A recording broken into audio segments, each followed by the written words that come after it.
My name is Astrid. At 40, my office is a minimalist expanse of glass and steel, suspended on the 34th floor of a Seattle skyscraper. Outside the floor-to-ceiling windows, a persistent, quintessentially Pacific Northwest drizzle lays a silver-gray sheen over Elliott Bay. To many, this weather is gloomy, but to me, it's the gentle, white noise soundtrack to the symphony of code and complex algorithms humming away on our servers.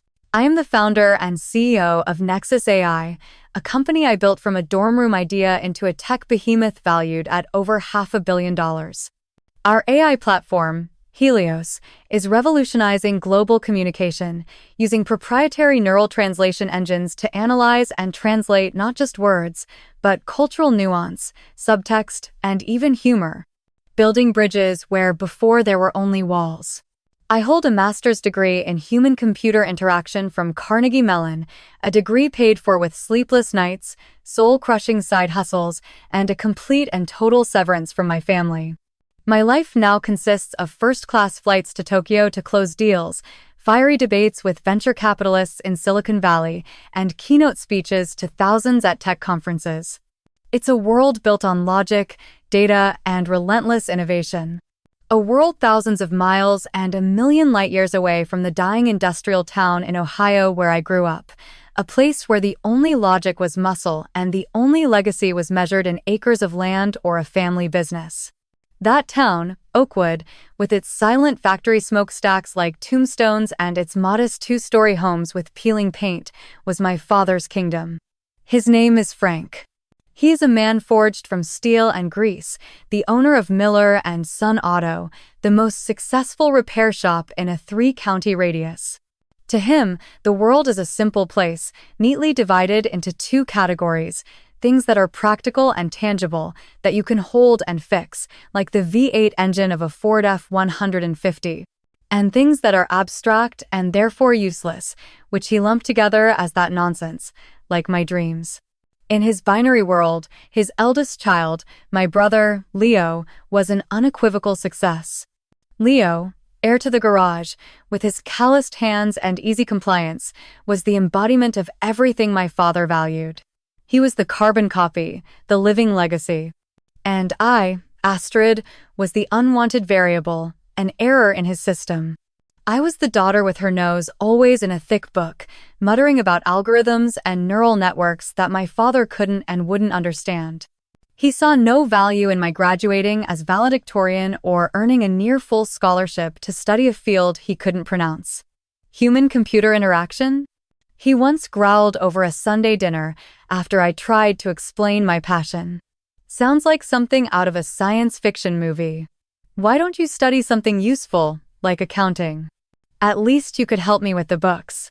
His approval was always conditional, a prize dangled just out of reach because I had chosen the wrong competition from the start. My mother, Martha, a gentle woman whose will had been eroded by years of living in her husband's shadow, was the ineffectual peacemaker. She loved me, I knew that on a deep level, but her love was a quiet, whispered thing, always drowned out by her fear of upsetting the family patriarch. She would slip me a $20 bill when my father wasn't looking, murmuring weak words of encouragement, but would never publicly take my side in a confrontation. The only person in that family, in that world, who truly saw me was my maternal grandmother, Eleanor. She was a retired English teacher, a woman with a sparkle in her eye and a soul that believed in the infinite power of ideas. When I was a child, while my father was trying to teach Leo how to change an oil filter, my grandmother was teaching me how to deconstruct the architecture of a story, how to find the beauty in a line of poetry. When my father scoffed at my computer nonsense, it was Grandma Eleanor who used her pension savings to buy me my first programmable computer, a clunky old IBM. I can still picture that afternoon, her sitting beside me in my small bedroom, watching me type my first lines of BASIC with a radiant smile. "Don't you ever let anyone tell you your dreams are silly, Astrid," she'd said, her voice warm. "You're not here to please small minds. You're here to set the world on fire with your brilliance." She passed away from a sudden heart attack during my senior year of college. I didn't make it home in time to say goodbye. She left me a few worn books, a handwritten letter I still carry in my wallet, and a teal leather clutch purse. It wasn't an expensive designer bag. It was a simple, classic clutch from the 1970s, but it was hers. It smelled of her, a delicate mix of old paper, dried lavender, and chamomile tea. It was a totem, a sacred relic, a tangible reminder of the only unconditional love I had ever known in that family. And it was that purse, 10 years ago, on one fateful evening, that became the eye of the hurricane that would permanently alter the course of my life. The event that set it all in motion wasn't a great tragedy, but ironically, a happy family occasion. Leo's engagement party. I was 28 at the time, fresh out of my master's program and struggling through the first, darkest days of founding Nexus AI. I had burned through my meager savings, was living on ramen noodles and a near-delusional level of self-belief, and was working 18-hour days in a shabby rented apartment in Pittsburgh's Bloomfield neighborhood, a place with peeling paint and a heater that only worked intermittently. I had driven my old Honda Civic the 5 hours home that weekend, physically exhausted but harboring a foolish spark of hope that this time, maybe this time, they would understand. I had a working prototype of Helios, a primitive but promising version. I wanted to show them, not just tell them. Leo's fiancée, Brittany, was a girl perfectly cast for our family. Classically pretty, uncomplicated, and with a life's ambition that peaked at being a good wife and a good mother to future Miller children. My father adored her. During the intimate celebration at my parents' house, as people were happily giving gifts to the couple, my mother approached me, her face etched with its usual anxiety. "Astrid, honey," she began in a whisper, wringing her hands, which were chapped from years of housework. "I had an idea. Grandma's old clutch. Did you bring it with you?" "Yes, it's in my bag," I replied, a cold sense of unease starting to crawl up my spine. "Why?" Well, she glanced quickly towards my father, who was watching us from across the living room like a hawk. "I thought it would be such a lovely, meaningful gesture if you gave it to Brittany. As a way of welcoming her to the family, something old, you know. Something old, something new. It would be the perfect family heirloom." I stared at her, unable to believe what I was hearing. The air in my lungs felt thick and heavy. "You want me to give Grandma's purse to Brittany?" I asked, struggling to keep my voice steady. "Mom, she wanted me to have it. You know that." "I know, honey, but Brittany is going to be part of this family. She'll be here, in Oakwood. You're so far away. It would mean more for it to be kept here, in the family." "No," I said. The word escaped my lips, firmer and clearer than I expected. "I'm not doing that. It's mine." It was a simple word, a single syllable. But, in my family, in front of my father, it was a declaration of war. He strode over, his heavy footsteps thudding on the hardwood floor, his face already set in a scowl of displeasure. "What's the problem here?" he demanded, his voice low and threatening, though he had heard every word. "Astrid doesn't want to give up the purse," my mother mumbled, as if confessing a sin. My father's cold, steel-gray eyes locked onto mine. "Why not? Brittany is about to be my daughter-in-law. It's a nice gesture. Don't be selfish, Astrid." "It's not selfish, Dad," I tried to explain, my heart starting to pound against my ribs. "It was Grandma's. It means something to me. She gave it to me." "Means something?" he scoffed, a short, dismissive sound I'd heard all my life. "It's a beat-up old handbag. Family is more important than sentimental nonsense. Your brother is building a life here, a real family. What are you doing? Playing on a computer in another city, chasing some fantasy. You owe this family some respect. You owe your brother." The argument escalated quickly. My voice trembled as I tried to defend my choice, to defend my grandmother's legacy, to defend myself. Leo stood next to Brittany, staring at the floor, his face red with shame, but he said nothing in my defense. Brittany gently placed a hand on Leo's arm, whispering, "It's okay, honey, I don't need it," a gesture that only poured gasoline on the fire, making me look even more petty. My father didn't hear any of my explanations. He only saw defiance, disobedience. Finally, when it became clear that I would not back down, that I would not sacrifice the last piece of the one person who believed in me on the altar of a false family harmony, he delivered his ultimatum. A crushing silence fell over the room, the only sound the ticking of the old grandfather clock. He pointed a calloused finger toward the front door. "I am sick and tired of this attitude, Astrid. Sick of your disrespect for this family and its values. Here is your choice, plain and simple. You either bring that purse out here and give it to Brittany, show that you're a part of this family, that you know your place, or you take it and you get out. Bring back that purse, or don't come back at all." The room was dead silent. Every eye was on me. I could feel their stares like physical blows. In that awful, clarifying moment, I saw it all. This was never about a purse. This was about absolute control. This was the final loyalty test, and it required me to extinguish the last remnant of the person who had given me permission to be myself. It required me to murder my grandmother's legacy to appease my father's tyranny. I looked at his furious face, then at my mother's tear-streaked one, then at my brother's bowed head. And I made the decision that would define the rest of my life. Without another word, I turned. I walked into the living room where my handbag was, took out the teal leather clutch, clutched it tightly in my hand, and walked straight out the front door, not once looking back. The sound of the door closing behind me was as final as a gunshot. As I drove out of town that night, tears blurring the streetlights, my father's words echoed in my head like a verdict. Bring back that purse, or don't come back at all. And I never went back. 10 years is a long time. Long enough for a fledgling startup to become a tech corporation.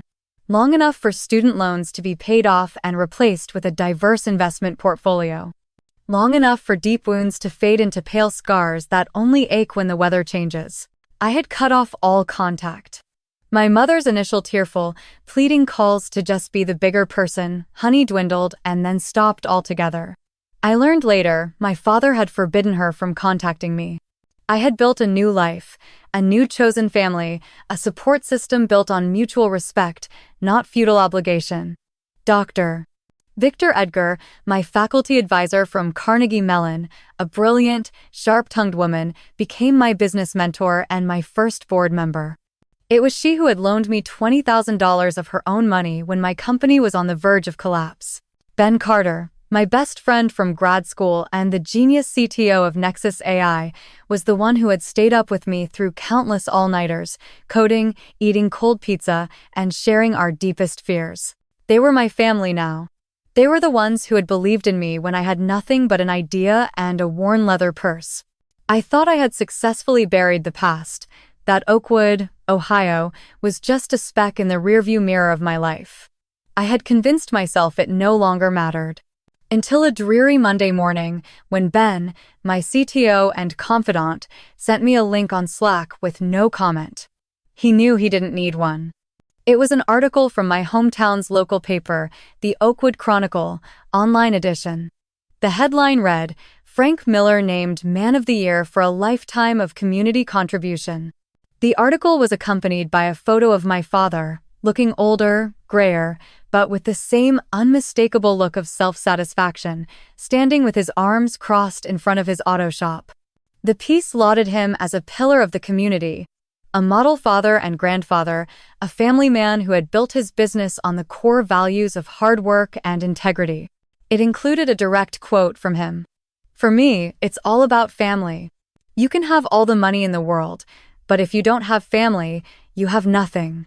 That's the only legacy that really matters." I read that sentence and felt a familiar, cold anger constrict my chest. Legacy, family, integrity. His words were a carefully polished lie, a version of history that had been brutally edited to erase my existence. I hadn't been forgotten. I had been written out of the official story. My departure had been covered up, explained away, no doubt, with a tale of an ungrateful, selfish daughter who had turned her back on those who loved her. And now, the man who had delivered that cruel ultimatum was being celebrated as a paragon of family values. The ceremony honoring him, the article noted, would be a formal gala at the town's country club at the end of the month. The whole town would be there to celebrate their hero. "What are you going to do?" Ben asked me on Slack minutes later. He knew I'd have read it. He knew the story of the purse. "Nothing," I typed back, my fingers stiff. "Let it go. It doesn't matter anymore." But I was lying to myself. I couldn't let it go. The image of my father being honored as a family man after he cast out his own daughter over a vintage clutch was a hypocrisy too great, an insult not just to me, but to my grandmother's memory. It was no longer a private pain, it was a public distortion of the truth. "You can't let him own the narrative, Astrid," Dr. Reed told me on the phone that evening. I had called her, something I rarely did for personal matters. Her voice was as calm and rational as ever, an antidote to my inner turmoil. "Your silence for the past 10 years has allowed his version to fester unchallenged. You built a $500 million empire on the idea of clear, authentic communication. Perhaps it's time you applied that philosophy to your own life." Her words hit their mark. For 10 years, I had allowed my father's version of my departure to stand. I had run away, built a new fortress, but I had never truly faced the dragon in its den. I had let him control the story, just as he had tried to control me. A plan began to form in my mind, a plan that was audacious, terrifying, and utterly necessary. It wasn't fueled by revenge, not in the traditional sense. It was fueled by a deeper, more elemental need, the need for truth. The need to reclaim my own story. "Ben," I said at the leadership meeting the next day, surprising everyone by interrupting our CFO. "Move the meeting with the New York investors to the following week. And book me a flight to Cleveland for next Thursday. I need a rental car. A black sedan, discreet. It seems I have a trip home to make." Ben looked at me across the long conference table, a slow, knowing smile spreading across his face. He didn't ask why, he just nodded. "They won't know what hit them," he said after the meeting, when it was just the two of us. "Do you need backup? I can come with you." "Thank you, Ben." "But no," I replied. "This is something I have to do alone, but make sure everything is ready for our announcement that Friday. Make sure the legal and PR teams are fully briefed." "Will do, boss," he said with a wink. "Go claim what's yours." As I prepared for the trip, I opened a fireproof safe I kept in my walk-in closet. Inside, wrapped in soft silk cloth, was my grandmother's teal clutch. It looked exactly as it had 10 years ago, the leather unblemished. I picked it up, feeling the soft, cool leather under my fingers. This wasn't just a purse, it was my armor. It was the reminder of who, and what, I was fighting for. The flight to Ohio felt like a journey back in time, into the heart of darkness. As I drove the rented Lincoln sedan out of the Cleveland airport and headed south on I-71, the glass skyscrapers and tech campuses gave way to sprawling cornfields and small, weary towns. The very air seemed to thicken with the past, with memories I had tried so hard to suppress. When I saw the old green sign, "Welcome to Oakwood, population 5,342, my heart gave a painful thud against my ribs. The town was both achingly familiar and alarmingly foreign. Many of the shops on Main Street I remembered were shuttered, their windows covered in dusty newspaper. They had been replaced by pawn shops, payday loan offices, and a dollar store. But my father's garage, Miller and Son Auto, looked the same, only bigger, with a new, gleaming wing added on. A monument to survival, to dominance, in a sea of decay. I had booked a room at a small, discreet hotel on the edge of town, checking in under a different name. I needed to be a ghost, an invisible observer, until the right moment. The night of the gala, I took a long time to prepare, not out of vanity, but out of purpose. I chose a perfectly tailored cobalt blue pantsuit from an Italian designer, a color that radiated power, confidence, and a calculated coolness. My hair was pulled back in a severe, professional chignon. My makeup was minimal but sharp, accentuating my eyes. I was not the exhausted, 28-year-old in jeans and an old t-shirt who had fled this place. I was the CEO of Nexus AI. I was a woman of my own making. And in my Bottega Veneta handbag, next to the smartphone that contained my empire, I placed my grandmother's teal clutch. It sat there, a silent heart, setting the rhythm for the entire evening. The Oakwood Country Club was the apex of local luxury, an oasis of the upper middle class in a struggling town. It had unnaturally green, manicured lawns and a stuffy air of minor privilege. When I walked into the marble-floored main hall, a brief but distinct hush fell as heads turned. Murmurs rippled through the crowd like stirred bees. "Is that the Miller girl? She looks so different. I heard she's rich out in California or something."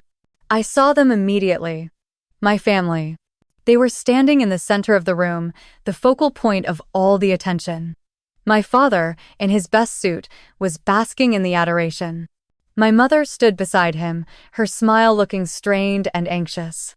Leo and Brittany were there, now with two young children chasing each other around their legs. They looked at me with undisguised horror. I walked directly towards them, my heels clicking a steady, determined rhythm on the floor. Every step was a deliberate march across a decade of pain and effort. "Dad, Mom," I said, my voice calm and clear, cutting through the fawning congratulations of a former neighbor. "Leo, Brittany." My father was the first to recover.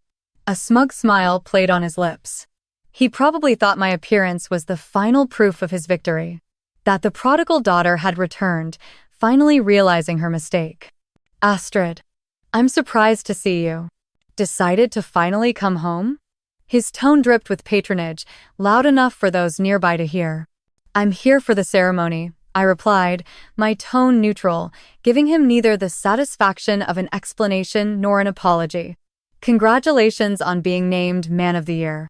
Before the excruciatingly awkward conversation could continue, the town's mayor, a ruddy-faced man named Henderson, took the stage. After a few jokes and thanks to the sponsors, he launched into the main speech. He praised my father with all the expected clichés about hard work, being a good employer, being a friend to the community. And so, it is my great honor to present this award to a man who is truly the backbone of our community, a father, a husband, a friend, Frank Miller. The room erupted in applause as my father walked to the stage, shook the mayor's hand, and accepted an engraved oak plaque. He stood at the podium, basking in the spotlight, and gave a short speech, thanking everyone, thanking his family for their unwavering support. My wife, Martha, has been my rock. And my children, Leo and Astrid, are my pride and joy. He even mentioned my name, a small, sophisticated knife twist to show everyone how magnanimous he was. It was a masterclass in false humility. And then, the unexpected happened, something I hadn't planned for, but which was a gift from the universe. The perfect opportunity. Mayor Henderson took back the microphone. "Thank you, Frank. What a wonderful speech. And speaking of pride and joy, we have another very special guest tonight. A daughter of Oakwood who went out and made a huge name for herself in the big world of technology. I'm sure many of you have read about her in the business journals. Please give a huge round of applause for Astrid Miller, the founder and CEO of Nexus AI, to come up and say a few words about her esteemed father." A surprised murmur went through the room. I saw a flash of pure panic in my father's eyes before he masked it with a proud smile, gesturing for me to come up. He had no choice but to applaud along with everyone else. He was trapped in his own play. I walked to the stage, feeling the weight of hundreds of pairs of eyes on me. I stood at the podium, adjusting the microphone to my height. I looked down at my father, sitting in the front row, his smile still plastered on his face but his eyes as cold as ice. And then I looked out at the room, at the familiar and unfamiliar faces of the town that had both shaped and rejected me. "Thank you, Mr. Mayor," I began, my voice amplified, clear and steady, into the silent room. "I truly wasn't expecting to speak tonight, but I'm grateful for the opportunity. I am here, as the mayor said, to honor my father, Frank Miller." I paused, letting the tension build. Many of you know my father as a great mechanic, a smart businessman. He taught me the value of hard work. He taught me that you have to get your hands dirty to get what you want. But the most important lesson, the most life-altering lesson my father ever taught me, he taught me 10 years ago. I could see my father stiffen. His smile was frozen. My mother had brought a hand to her mouth, her eyes wide with terror. 10 years ago, in this very town, at my parents' house, my father offered me a choice. It was a profound lesson in value, in loyalty, and in the meaning of family. He demanded that I surrender something deeply meaningful to me, a small, priceless keepsake from my grandmother. Eleanor Millerdo proved my loyalty to his version of family. He said to me, and I remember his exact words, "Bring back that purse, or don't come back at all." A collective, audible gasp went through the room. The silence was no longer respectful, it was stunned. The whispers died. Everyone was leaning in. "I chose not to come back," I continued, my voice even, without a tremor. I had rehearsed this moment in my mind 1,000 times. I chose to keep that keepsake, not because it was a purse, but because it represented a different kind of legacy. The legacy of my grandmother, Eleanor Miller. She was a teacher in this town for 40 years. Many of you in this room were likely her students. She was the one who believed that a person's greatest worth wasn't in what they could fix with their hands, but in what they could build with their minds. I glanced at my father. His face was as white as a sheet. His mask of smugness had vanished, leaving only raw, horrified exposure. He looked small and frail under the stage lights. I drove away that night with my father's words echoing in my ears, and after years of reflection, I realized he was right. I could never come back. Not on his terms. Because the lesson he taught me was this: sometimes, you have to leave the home you know to build the home you belong in. Sometimes, one person's rejection is the universe's permission to find your own path. I took a deep breath. It was time for the finale, for the real reason I was here. I didn't come back here tonight to seek his approval. It's far too late for that. I came back to honor the legacy that truly formed me. The legacy of Eleanor. A legacy of nurturing curious minds and unique spirits, especially those of young women. Which is why, tonight, on behalf of my company, Nexus AI, I am incredibly proud to announce the launch of a new initiative. I gestured to a young woman sitting at a nearby table with her family, whom my team had contacted and arranged to be here. She looked nervous, but her eyes shone with excitement. My company is establishing the Eleanor Miller Fund for Unconventional Minds. This fund will provide a full $250,000 scholarship each year covering tuition, housing, and research costs to a young woman from Richland County who wishes to pursue an advanced degree in science, technology, engineering, or mathematics, STEM. And I am thrilled to announce that our first recipient, who dreams of being an aerospace engineer, is a brilliant graduate of Oakwood High, Miss Sarah Jenkins. The room exploded. This time, it wasn't polite, measured applause for a local businessman. It was a wave of genuine, shocked, and excited sound. Sarah stood up, tears streaming down her face, as a spotlight found her. Her parents hugged her, sobbing with joy. I looked directly at my father one last time, my voice ringing out clear and strong over the applause. "You told me, bring back that purse or don't come back. I didn't bring it back for you." I reached into my handbag and placed the teal clutch on top of the wooden podium. The stage lights caught it, illuminating its unique color. But I did bring it back here. Not as a symbol of surrender, but as a seed. I took the small legacy you despised, and I have turned it into a forest of opportunity for other girls like me who dare to dream dreams others find useless. That is why I could never come back your way. Because I was too busy building my own. I walked off the stage to thunderous applause. I didn't look back. I didn't wait for my family's reaction. I had spoken my truth. I had redefined my legacy. And in the process, I had shown my father and the entire town that a person's true worth isn't what they keep, but what they give away. I had come home, but this time, it was on my own terms. Stepping down from the stage, I felt as if I were floating in a surreal state. The flashes from the local photographers, who had come to cover my father, were now all aimed at me and Sarah Jenkins. Mayor Henderson, a shrewd politician who knew which way the wind was now blowing, rushed to my side, shaking my hand effusively, praising my generosity and vision. My father remained at his table, frozen, an isolated island in a sea of shifting allegiances. His narrative had been hijacked in the middle of his own coronation. I didn't linger to savor the victory.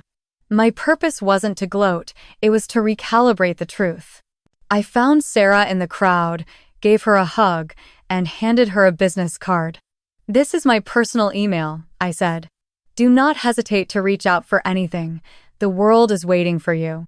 As I turned to leave, my mother blocked my path. Her face was a mess of tears. "Astrid," she whispered, her voice raw. "I am so sorry. I was always so proud of you. I was just too weak." "I know, Mom," I said gently. It was true. I no longer felt anger toward her, only a profound sadness for the years she had lived in fear. "Take care of yourself." I walked out of the country club and into the cool Ohio night air. It felt as if I had shed a weight I had been carrying for a decade. I hadn't destroyed my father. I had simply refused to let his shadow eclipse my light. The drive back to the Cleveland airport no longer felt like an escape. It felt like a quiet victory lap. As the plane took off, climbing above the lights of the Midwest, I looked down and thought of all the other Sarahs, the girls with dreams bigger than their small towns.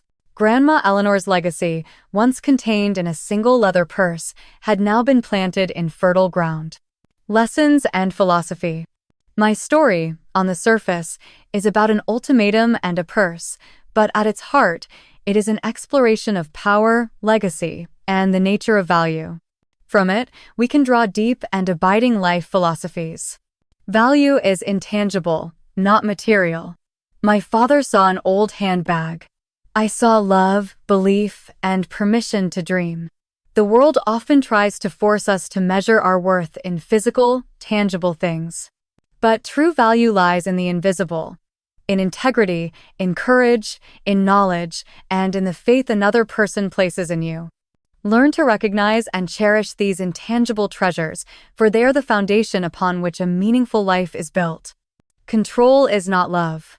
An ultimatum is never an act of love, it is an act of control. True love makes space for you to grow, even if it means you grow in directions others don't understand. When someone places conditions on their affection, they are not loving you, they are trying to own you. Recognizing this difference is the first step toward freeing yourself from toxic relationships. Own your own story. Those who do not speak will be spoken for. For 10 years, my father owned the story of my departure. By returning and speaking my truth on a public stage, I reclaimed the authorship of my own life. Never let another person tell your story for you. Your voice is your most powerful tool. Use it to shape your reality, to correct the past, and to inspire the future. Legacy is not what you leave, but what you launch. My father thought his legacy was a business and a name. I learned that a true legacy is not what you accumulate, but what you plant.